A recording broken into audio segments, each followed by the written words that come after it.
네, 전 세계에서 이 방송을 구독하시는 구독자 여러분, 코로나 바이러스의 장기화로 학생들의 등교가 미뤄지고 있기 때문에 온라인 수업을 하겠다 해서 지금 시행 중에 있습니다만, 얼마 전 뉴스를 보니까 초등학생들은 이 인터넷이라는 것이 온라인으로 학습할 수 있다라고 생각하는 것보다는 게임을 한다거나 놀이의 일종으로 장으로 생각하기 때문에 통신요금이 부모들이 엄청 나왔다, 뭐 이런 뉴스를 봤어요. 온라인 학습은 쉽지 않죠. 이 학습에 있어서 한자가 왜 한자 공부를 해야 되는가, 이런 점들을 부모님들 이번에 이제 온라인 학습을 하셔야 되고, 자녀들 교육에 관심 있는 분들이 뭐이 방송 많이 안 들으시지만 잠깐 좀 한자와 학습의 연관성을 좀 말씀드리면, 한자 공부는 한글 심화 학습이라고 제가 여러 번 말씀드리죠. 한글 심화 학습, 우리말을 잘하자, 이런 얘기다 그랬습니다. 우리말을 잘하자. 네, 이 한글이라고 합니다만 순수 우리말은 이미 그 명사들은, 주요 단어나 주요 어들은, 글자들은 거의 다 한자어가 차지하고 있어요, 우리말에. 여기도 심화학습이란 말, 심화라고 학습이라고 제가 한글로 썼습니다만, 이 심화라는 것도 한자 풀이가 안 되면, 학습이라는 것도 한자 풀이가 안 되면 사실은 풀 수가 없는 것이죠. 그래서 주요한 어휘들은 거의 다 한자어입니다. 근데 우리 애들이, 한국 사람들이 한자를 몰라도 이미 오랫동안 써왔기 때문에 이게 한자어냐 순수 우리말을 생각하지 않고 다 의미를 거의 다 알아요. 거의 다 안다고 그랬죠. 여기에 이제 문제가 있는 겁니다. 막상 어떤 말을 물어버리면 그래서 그게 뭔 뜻이었다, 이럴 경우가 굉장히 많습니다. 공부를 잘하는 사람들은 결국은 독해력이 잘 되는 거예요. 독해력. 영국의 웹스터 사전인가요? 하여튼 유명한 사전이 있죠. 거기에 보면 독해력을 잘 하는 사람이 사회를 더 발전시키고 자신을 더 번영케 한다, 뭐 이런 비슷한 말이 있더라고요. 본 적이 있어요. 독해력이라는 것은 꼭 국어를 할 때만 필요한 게 아니에요. 모든 학문에 독해력이 필요합니다. 지문이 잘 이해가 안 되는 경우가 많죠. 이번에 유치원 시험이 뭐 거의 망했습니다만, 유치원 시험 이제 이 감독을 나가서 봤더니 가끔 어떤 애들이 한자는 아는데 한글을 못 읽어가지고, 한자를 물어보면 알아. 이게 뭐 힘력 이렇게 말하는데 한글을 못 읽어서 답을 못 쓰는 애들이 있더라고요.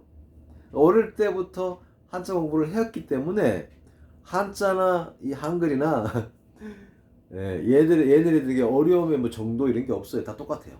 그런데 이 국어뿐 아니라 모든 지문을 이해를 해야 되는데, 수학이나 뭐 이런 것들의 지문 자체가 어려워. 뭔 말인지를 몰라. 의도를 몰라. 이러면은 답을 알아도 풀기 힘들어요. 그래서 독해력이라는 것은 꼭 시험뿐 아니고 뭐 대화에서도 마찬가지고 그렇잖아요. 내가 하고 있는 일에 있어서도 깊이 꿰뚫어 볼 수 있는 그 힘이 있어야 되는데, 뭐 우리가 흔히 말하는 행간을 읽어야 된다 그러고 의중을 파악해야 된다 그러는데, 내가 하고 있는 이 일의 깊은 곳까지 속속들이 잘 알기 위해서는 이 독해력은 아주 중요합니다. 특히 학생들에게 있어서 이 독해력은 뭐 절대적이라 해도 과언이 아닙니다. 이 독해력이라는 것은 결국은 이 어휘에 대한 정확한 이해예요. 어휘에 대한. 제가 한자에 관심을 갖게 된 이유도 이 할례라는 말 때문이라고 전에 한번 설명드렸죠. 할례. 이 할례라는 말이 그냥 쓰면 할례 이거 누가 못 읽습니까? 알지만 이 할례의 의미가, 어휘에 대한 정확한 의미를 알아야 배랄자, 자르는 의식, 포경 수술, 이 자르는 수술, 의식, 벨할자, 자르다, 베다, 이 어휘에 대한 정확한 이해가 있으면 굳이 설명을 안 해도 많은 부분이 이해가 됩니다. 이미. 그래서 이 독해력은 어휘에 대한 정확한 어휘력이라고 하거든요. 영어 공부든 뭐 어떤 외국어 공부할 때 결국은 어휘의 싸움이 되는 말 하잖아요. 그러니까 정확한 어휘에 대한 이해를 하기 위해서는 독해력이 필요합니다. 근데 우리말의 대부분의 주요 이 사상, 뜻을 갖고 있는 이 단어나 글자들은 한자이기 때문에 한자어를 모르면 우리말을 100% 잘한다고 보기 힘들어요. 이렇게 돼 있습니다. 상위 1%, 상위 10%, 뭐 50%, 10%, 1%, 그다음에 10%, 그다음에 한 50%, 40%, 39% 합시다. 이 상위 1%의 두뇌와 머리를 가진 사람들은 한자 몰라도 돼요. 어휘력 다 엄청나요. 엄청납니다. 뭐 공부도 잘하고 뭐 다 잘해. 요번에 여러분들 미스터 트롯에서 임영웅이라는 가수가 노래 부르실 때 감동하셨죠. 저도 잘 안 보는데 누가 와서 한번 그 얘기를 한번 유튜브에서 들어봤더니 딱 듣는 순간 와, 어떻게 이렇게 노래를 잘하지? 가르쳐 줬습니까? 타고난 능력이에요. 그런 전국에 5천만 가운데 1%인 50만 명은 노래 잘해요. 안 가르쳐도 잘합니다. 음악 선생보다 더 잘할 수 있어요. 이 중에서 또 몇 프로는 어마어마하게 노래를 잘해요. 타고나요. 이 소위 1% 되는 사람들은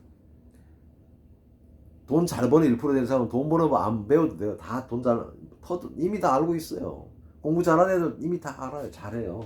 조금만 하면 얘네들은 엄청난 성적을 거둡니다. 그런데 요 바로 밑에 요 10%, 더 바로 밑에 한 50%는 누군가가 지도를 해야 되고 재능이 없지는 않아. 지도를 하면 올라갈 수 있어요. 이렇게. 그럼 공부하는 애들이 이 정도 머리 태어난 애들이 올라가려면 반드시 독해력을 향상시켜야 됩니다. 우리말에 있어서 어휘의 대부분은 한자어이기 때문에 한자어에 대한 이해가 있어야 돼요. 그러니까 한자라는 것이 꼭 써야 되고 이런 게 아니에요. 못 써도 됩니다. 읽을 수만 있어도 좋죠. 한자를 못 읽어도 좋아요. 그러니까 이 심화라는 말, 이거 한자를 안 써놔도 읽었잖아요. 그러면 이게 뭔 뜻인지는 알아야 될 거 아닙니까? 근데 이것이 뭔 뜻인가를 알기 위해서 한자를 못 써도 되고 못 읽어도 되는데 이 심자가 무슨 심자인지는 알아야 된다는 얘기죠. 좀 더 나아가서 한자를 읽게 되면 중국어 공부할 때나 일본어 공부할 때 아주 큰 도움이 되겠죠. 그래서 저는 그렇게 생각합니다. 이 한자 공부는 우리말 심학, 우리말을 잘하자고 하는 것이다. 우리말을 잘한다는 것은 결국 독해를 잘하기 위해서 필요한 것이다. 독해를 잘해야만 뭐가 좋아져요? 학력이 좋아집니다. 학력이라는 건 뭡니까? 대학을 나왔느냐, 하버드를 나왔느냐 이런 뜻이 아니라 학습, 그렇죠. 학습 능력이 좋아집니다. 스스로 공부할 수 있는 거예요. 많은 부분을. 왜? 독해가 되니까 읽어보면은 몇 번 읽어보면 이해가 돼요. 독해가 안 되는 애는 몇 번 읽어도 이해가 안 될 수도 있잖아요. 그러니까 학습 능력이 올라가는 거예요. 굉장한 시간 절약이 될 수 있는 거죠. 똑같은 시간을 공부해도 집중적으로 공부하는 애와 집중 못하는 애의 차이가 엄청난 겁니다.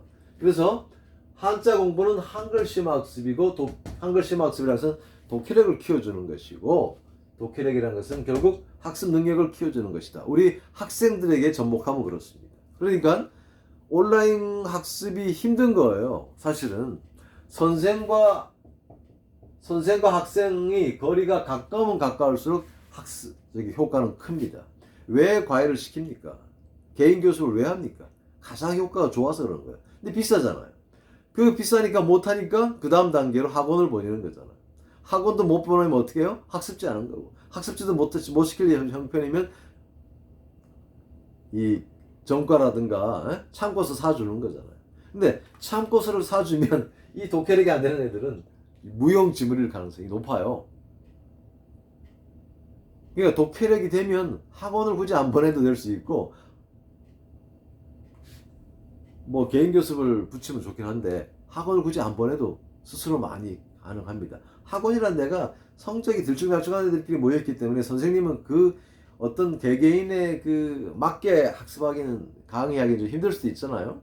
그러니까 우리 아이의 독해력만 키워줄 수 있으면, 여러분들 국어, 산수, 뭐 사회 시험 성적 신경 쓸 거 없어. 어릴 때는 독해력만 키워줄 수 있으면, 스스로 학습하는 능력이 배양만 되면 그런 아이들은 이런 식으로 성적이 올라가는 게 아니고 이런 식으로 발전할 수 있어요. 하나를 알면 열을 깨우치는 거예요. 그래서 요즘 이 온라인 학습으로 인해서 아이들의 공부에 관심이 많으신데, 현재 성적에 연연하지 마시고 우리 자녀들의 이 학습 능력을 키워주는 일에 관심을 가지셔야 되는데, 이 학습 능력을 키우려면은 창의력, 응용력, 추리력 이런 것들이 길러줘야 되는데, 암기력도 굉장히 중요해요. 어릴 때 무조건 외우는 게 굉장히 중요합니다. 지금 한 7, 80대 되신 어르신들 가운데서 옛날에 서당 다니면서 암기력이 좋아가지고 뭐 명심보감 다 띄고 뭐 선자문 다 띄신 분들 줄줄줄줄 막 이 고사성어 얘기하고 그럽니다. 그거를 나이 들어서 외우려면 못 외워요. 어릴 때 외웠기 때문에 지금 막 입에서 나오는 거 도움이 되는 거예요. 우리가 뭐 영어 단어의 원래 어간의 의미가 뭐고 이런 거 뭐 막 그런 거 따져서, 한자도 마찬가지입니다만 뭐 각골문이 어떻고 뭐 근문이 어떻고 따져서 외웁니까? 어릴 때 그냥 외우는 게 좋아요. 그러니까 암기력도 굉장히 필요한 것들이에요. 그런 어릴 때 무조건 외워두는 그 암기력 플러스 창의력, 응용력, 추리력이 더해지면 이걸 어떻게 더 키울 거냐? 그건 바로 이 한자 공부를 통해서 키울 수 있는 거예요. 근데 한자도 뭐 급수 따려고 공부할 필요가 없는데, 급수라는 것은 하나의 자기가 지금 학습 성취도를 중간에 내가 얼마나 열심히 했느냐를 점검해보기 위한 정도로 생각하시면 되고, 거기에 목숨 걸 필요 없어요.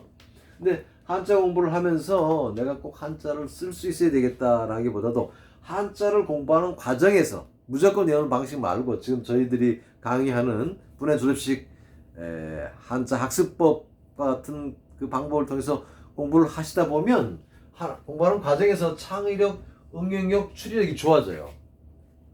그러면 나중에 한자 공부 굳이 할 필요가 없어. 이미 내가 창의력, 응용력, 추리력이 좋아졌으면 한자 공부뿐 아니라 뭘 하더라도 다 잘할 수 있어요. 그 사법고시 보는 사람들이 과외 받는다는 말 들어보셨죠?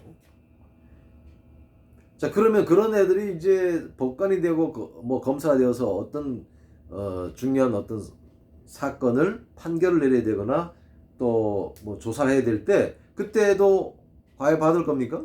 물론 이제 고참인데 유능한 선배들인데 조언을 구할 수는 있습니다만, 언제까지 계속 학원 다니고 언제까지 계속 과외를 받아야 되겠어요? 내가 창의력, 응용력, 추리력만 좋다고 하면 그런 인재들을 회사에서 발굴할 수만 있으면, 뭐 대학을 나왔느냐, 뭐 하버드를 나왔느냐, 유학을 갔다 왔느냐, 뭐 토익이 만점이냐 이런 관계없이도 그 회사 인재가 될 수 있는 거예요. 왜? 회사 이게 추리력, 창의력, 응용력 이게 중요한 거거든요. 회사를 키우는 데는. 마찬가지죠. 축구하는 애들도 뭐 볼만 세게 찬다고 잘 되는 게 아니잖아요. 걔네들도 이런 게 있어야 훨씬 더 공을 더 잘 찰 수 있겠죠. 본능적으로 잘하는 게 있어요. 본능적으로 잘하는 게 암기력이라고 하면 이런 것들이 추가되면 축구 선수들도 훨씬 더 남을 속이는 페인팅 기술도 더 좋아질 수 있고, 뭐 아주 여러 가지로 효과를 낼 수 있는 거예요. 그래서 한자 공부는 급수를 따기 위해서 하는 공부가 아닙니다. 그리고 한자 공부는 한문 공부가 아니에요. 우리말을 더 잘하기 위해서 하는 것이다. 우리말을 더 잘하려고 하는 이유는 독해력을 향상시키려고 하는 것이고, 독해력이 향상돼야만 학습 능력이 좋아지는 것인데, 이런 과정에서 이런 것들을 암기력 플러스 그 다음에 한자 공부를 통해서 창의력, 응용력, 추리력이 좋아지면 훨씬 더 우리 자녀들이 또 성인들, 회사에 들어온 그 신입사원들이 훨씬 더 일을 더 진취적으로 하고 창의적으로 하고 회사를 정말 발전시키고 사회와 민족을 발전시킬 수 있는 인재가 될 수 있을 것이다 이렇게 생각을 합니다. 필요한 사회에서는 한자만 필요한 게 아니죠. 뭐 많이 필요합니다. 영어도 더 필요할 수도 있어요. 수학, 뭐 자연, 뭐 국어 다 필요합니다. 그런 것이 다 필요한데 그 중에 한 부분이죠. 이것은 한자는 이 건물로 말하면 기초입니다. 기초를 튼튼히 다지는 거예요. 내가 1층밖에 안 짓겠다면은 굳이 이 기초를 막 30전, 40전 두껍게 칠 필요 없을 수도 있어요. 그러나 10층, 20층 빌딩을 세워야 되겠다면 이 기초를 튼튼하게 해야 되고 기둥을 튼튼하게 만들어야 돼요. 그렇지 않습니까? 우리 자녀가 인재가 되길 원하고 우리 신입사원이 인재가 되길 원한다면 반드시 독해력을 키워주셔야 됩니다. 창의력, 응용력, 추리력을 키워주셔야 됩니다. 이거를 키우는데 한자 공부는 굉장히 도움이 된다. 특히 분해 졸업식 한자 학습법으로 한자 공부를 하게 되면 한자도 익히고 창의력, 추리력, 응용력이 좋아지고 이런 게 좋아지니까 당연히 이런 것들이 다 좋아져서 학생이면 성적이 올라갈 것이고 신입사원이면 회사의 발전적인 인재가 될 것이고 정치 지도자면 국민을 위한 더 좋은 인재가 될 것이고 사회가 훨씬 더 좋아지는데 일조할 수 있는 학문이다 생각이 듭니다. 이 온라인 학습, 코로나에 의해서 온라인 학습을 하고 있는 자녀들이 지금 그 자녀들이 뭐 게임을 하든 뭘 하든 일희일비할 필요 없어요. 아직 시간이 많이 남았잖아요. 이것만 키워주시는데 창의력, 응용력, 추리력. 여러분들이 부모들이 먼저 이 한자 공부 한번 이런 식으로 한번 해보시고 재미있어요.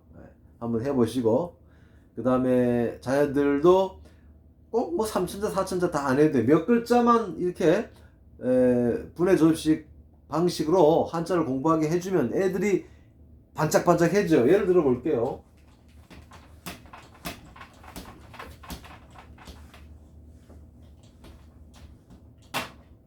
자, 요게 창수입니다. 찌르는 창. 푹푹 찌르는 창이에요. 이게 창수고, 그 다음에 요게 손수예요. 손수, 손. 자, 그러면은 요 두 글자를 합치니까 뭐가 됐어요? 자, 그럼 이 글자 전혀 모르는 애들이요. 야, 창이다, 손이다. 창 갖고 뭐 해? 창 던지죠. 창 찌르죠. 야, 이게 던질 투야. 투수, 투구, 폭투 할 때 야구 던질 투자야. 여기 창이야, 창수. 여기 손이다. 그러면은 이걸 그냥 외운 거하고 이게 창이라는 거 알고 이게 손이라는 걸 알았잖아요. 자, 그러면 이제 이 창과 관련해서 한번 보십시다.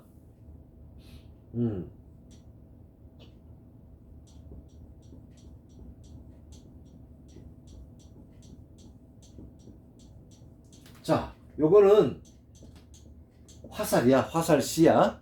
화살이다. 화살 짧을 단자야. 화살. 자, 화살이야. 화살 창. 화살과 창은 뭐야? 언제 쓰는 거야? 그렇죠. 전쟁 때 쓰는 거잖아요. 자, 그러면은 전쟁 때 활이 날아와서 내 몸에 화살이 딱 꼽혔어. 내 몸에 화살이 딱 꼽혔단 말입니다. 화살이 딱 꼽혔어요. 나는 뭘 입은 거지? 부상 입은 거죠? 자, 창으로 나를 찔렀어. 내가 뭐 입은 거야? 부상 당한 거지? 자, 옛날에는 뭐 부상 당한 사람인데 뭘로 치료했을까? 여기에 독이 있어. 그러면 소독을 해줘야 돼. 소독은 옛날에 알코올이 없었어. 술에는 알코올 성분이 있어. 그러면 이게 술류자야. 이게 술류자야. 술병 모습이야. 술을 갖다 부어준 거야. 왜? 이 상처 입은 사람 치료하려고. 그럼 이 글자가 뭐겠어? 치료하다는 뜻을 갖는 글자지. 의원 의자야. 의원 의사할 때. 이런 식으로 한자를 공부하게 되면 그 다음부터 애들은 이런 글자들을 볼 때마다 통으로 안 외우고 전부 다 분해해서 외우기 시작합니다. 그러면 이제 저게 뭘까? 뜯어보고 조립하고 뜯어보고 조립하고 분해 조립이에요. 이런 과정에서 응용력, 추리력, 상상력이 좋아지는 거예요. 이거 이제 무조건 외우지 않습니다. 이런 글자 나올 때 다 이제 살펴봐요. 예? 이런 글자 나올 때 다 살펴본다니까. 이 손 숫자 나오다 다 살펴봐요. 손으로 하는 건데 이게 뭘까? 예? 손으로 하는 걸 때 뭘까? 이게 밀추자입니다. 손으로 새를 떠미는 거예요. 손으로 하는 거. 이게 그냥 손으로 하는 게 떠밀고 만지고 당기고 줍고 이게 다 손으로 하는 거잖아. 그런 글자들이 나올 때마다 이게 손과 관련돼서 연관을 시켜서 생각한다니까요. 예, 제가 뭐 언뜻 이렇게 떠오르지 않아서 이걸로 설명을 했습니다만, 아무튼 한자 분해조립식 한자 학습법으로 공부를 하는 과정에서 응용력, 추리력, 상상력이 좋아진다, 이런 설명을 드립니다. 정리하겠습니다. 애들이 지금 온라인 교육을 통해서 뭐 게임을 하든 뭘 하든 큰 신경 쓰지 마시고, 우리 자녀들이 성인이 되기 전까지 키워주셔야 될 것은 뭐라고요? 학습 능력. 네? 학습 능력을 키워줘야 되는데, 학습 능력을 키우기 위해서는 추리력, 응용력, 상상력, 이런 것들, 암기력 이런 게 필요한데, 이런 거를 키워주려면은 한자 학습을 통해서, 특히 분해조립식 한자 학습법이라는 한자 공부를 통해서 이 과정에서 글자 몇 개만 이렇게 설명해줘도, 흥미있는 글자들 설명해줘도 애들이 좋아져요. 이런 게 생겨나나, 이런 얘기예요. 그러면 이제 애들에게 뭘 해줘야 돼요? 그렇죠. 이 어휘력을 키워주게 되는 거예요. 어휘력. 무조건 외우는 게 아니라 단어에 대한 힘, 어휘가 갖고 있는 원래 그 뜻을 알려주는 거죠. 어휘력이 좋아져야 돼요. 어휘력이 좋아지면 독해력이 향상되죠. 이 독해력이 향상되면 이제 그 다음부터는 뭐 무소불위의 힘을 갖게 되는 거예요. 한자 공부는 우리말 심화학습이다. 우리말을 잘하게 한 것이다. 어떤 사람이든지 어떤 자이든지 모국어에 대한 정확한 지식이 없으면, 자기가 사용하는 모국어, 한국어가 되든 영어가 되든 모국어에 대한 정확한 지식이 없으면 결국은 여기에 문제가 생기는 거예요. 여기에 문제가 생기면 다 안 되는 거예요. 그냥 살아가는데 필요하지만 더 높은 건물을 지을 수는 없는 거예요. 학문에서 더 깊은 학문에까지 이르기는 힘든 겁니다.